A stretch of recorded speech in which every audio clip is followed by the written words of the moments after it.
Tonight on the LJP Diversity Report, 34 residents can now call America home, how they're celebrating a new chapter. Bullying in schools is on the rise, what students can do to find help. And a local food truck brings more than a meal, how they're impacting the local community.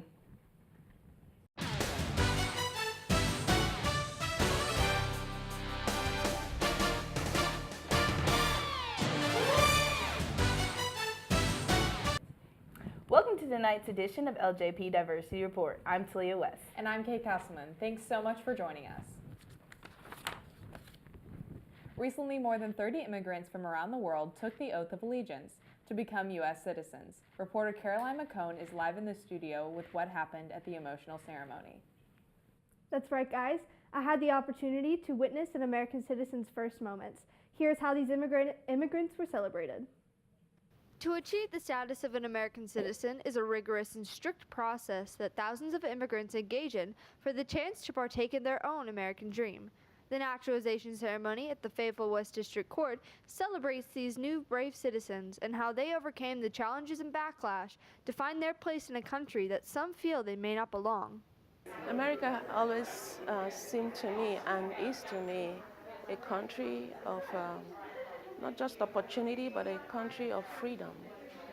So it's just the history of America that inspired me and made me think that this is a place where freedom reigns and where justice is really available for all.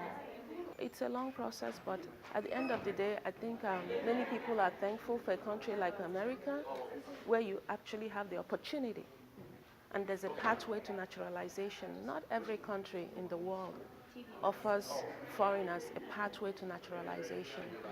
And I think America stands as one of those, and I'll forever be thankful to God for the opportunity.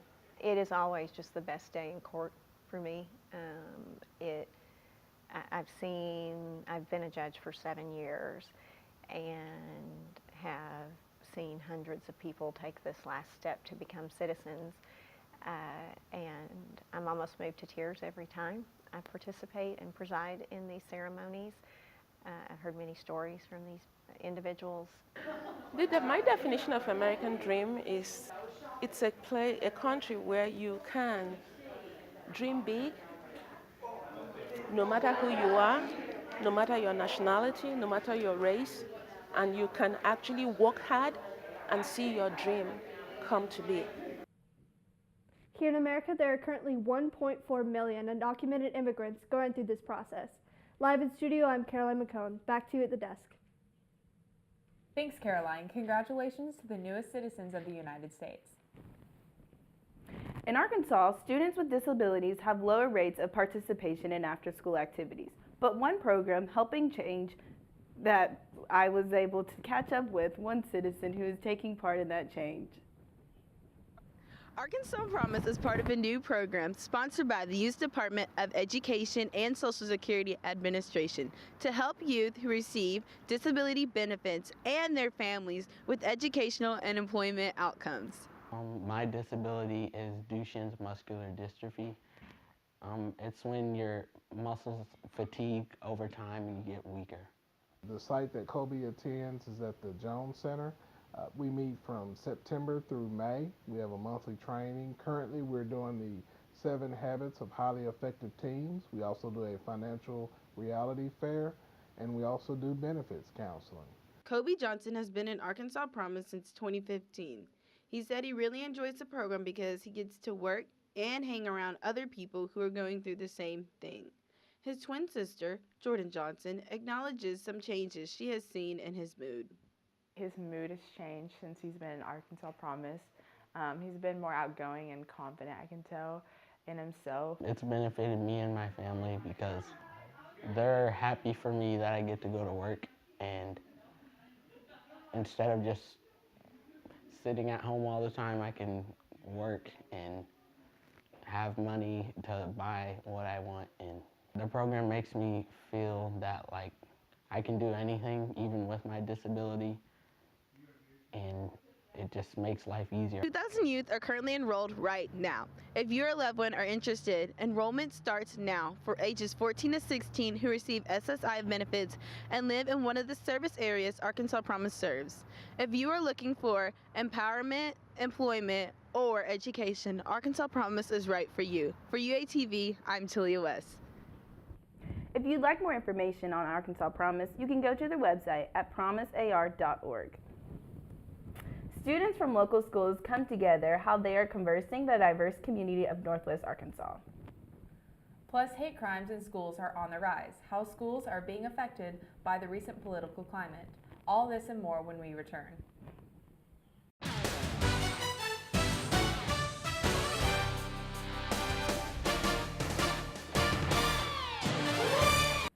Minorities have always lacked in representation in the media. There is a new way to give these groups of people a voice. LJP's Katie Echeverria has more on the story. Officially our 5th year in. The amount of minorities in the community of Northwest Arkansas is growing rapidly. We're seeing diversity in jobs, classrooms, and on campuses. So what is the community doing to help them? What is being done to help minorities in Northwest Arkansas? Let's take a look at the University of Arkansas's journalism department, where the Minority Show has taken place. If students don't feel safe because anyone can come up to them and ask them their status, how are we going to keep good students from diverse backgrounds here in our schools here in Arkansas? Minority Report is a show that runs through Facebook and YouTube. It serves a purpose to inform the community on local campuses and on minorities. On Saturday, February 11th, a group of students met with Mira Wright to talk about the issues minorities face today. Arkansas's legacy is not about keeping our country, our state from achieving our potential, and that immigrants too could be at the forefront of being able to achieve the real vision and opportunity for this state. I interviewed Minority Report's Wendy Chavarria to talk about her experience with it. So what do you do for the Minority Report? So I produce, I edit, and I interview. I find content, so I find people from the community to interview. That's basically what we all do, so it's 4 of us. So we do everything, to be honest. The loading dock. How has it impacted your life? I'll bring this stuff up. It's impacted my life a lot.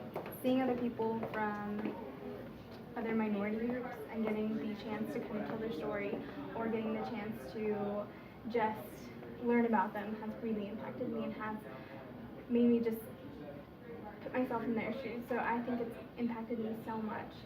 Please stay tuned to catch up on what Minority Report is doing to help the community today on Facebook and on YouTube at Minority Report. LJP's Minority Report airs weekly on the Minority Report Facebook page.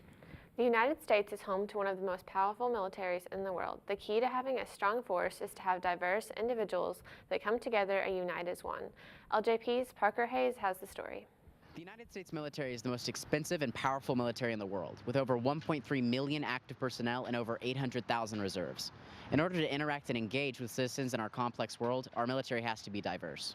When I first decided to join the military, I was 17 years old and had found out that day, actually when I walked into the recruiter's office, that I had a family on the way. My first thoughts were, what is the best possible thing as a 17-year-old that I can do to provide benefits to my soon-to-be wife and soon-to-be child? My first thought was, I can't wait to get out of the place I'm in right now, my town specifically. My town wasn't necessarily bad, it was just the opportunities around the area, they just weren't as great as I would have liked them to be.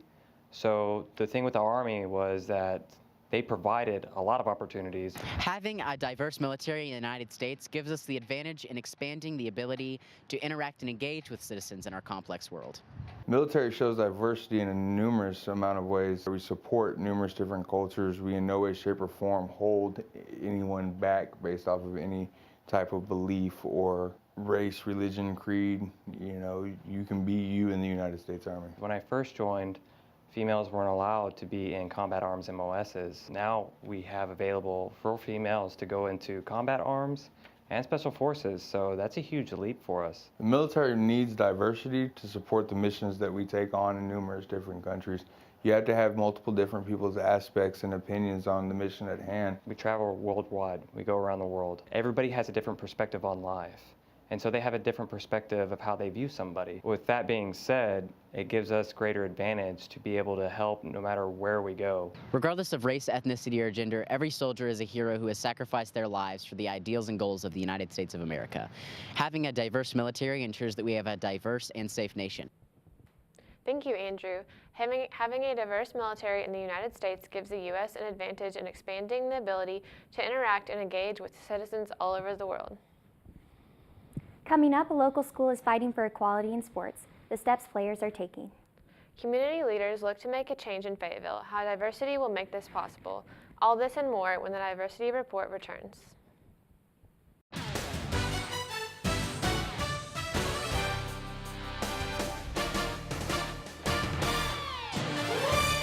Women inmates in prison deal with extreme stress and anxiety while serving their time, but one Fayetteville trainer helps ease their pain.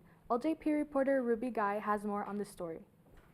Fayetteville fitness instructor Claudia Smith works an hour every week with female inmates at the Northwest Arkansas Community Correction Center. With the use of Claudia's foundation training, inmates are able to shed the stress of prison life and be in a relaxed environment each week. Movement training also allows women to feel empowered by the yoga. What I've observed working with these women, it's a real mixed bag. I have large classes, sometimes 42 is the largest number of women that showed up. They really love the guided relaxation and the breathing part of the class. That's a real sore need of theirs. I took a yoga class I get one mixed time, results I like from the almost movement and the sounds good. exercise. Some of them are more willing than others. But in general, they're extraordinarily grateful for the class, and some of them really get a lot out of it. This class has been going on for 4 to 5 years, and Claudia has no plans of stopping it. Reporting live, I'm Ruby Guy. Back to you. For more information on the behavioral effects of yoga on inmates, please visit prisonyoga.org. One Fayetteville food truck not only makes an impact on the local food scene, they are making an impact around the community. Mulvannon has more on the story. New to the food truck scene here in Fayetteville, 22-year-old Luke Pinner aims to bring jobs back to the community. My goal is really to create a space where people that are disabled can come and work and do something productive with their days that really just gives life to them. I'd say people that are disabled bring a lot of depth and richness to a community, and the more that they are interacting in our community, the more that they are doing and just present in the community, the richer and deeper the community as a whole will be. I think it's a really good thing to hire people with disabilities because it shows that just because they have a disability doesn't mean they can't work and they can't live a normal life. I currently have one hired. I'm looking to hire another soon, and then I also have 2 organizations that are bringing people by occasionally to volunteer and get a feel for what this is like. I think it's a really good thing. I think people from this business will benefit because it helps the community around them, people that can't get jobs other places because they have disabilities, and I think it's good for the community to support it, to keep it in business. Tandem Tacos has broken a new barrier for change in the local food industry, setting to accomplish their goals in better fitting their workers and the community of Fayetteville. For U of A TV, I'm Cindy Mulvannon. Tandem Tacos is located by the Sterling Frisco Apartments. The city of Fayetteville is making sure to keep the community beautiful through local artists volunteering their talents. LJP reporter Kiri McCarthy has more. Downtown Fayetteville has many unique utility boxes that have been painted with bright colors and pictures in order to bring diversity and problem solving to the community. The City of Fayetteville and the Keep Fayetteville Beautiful Board of Directors are key community leaders behind these art pieces.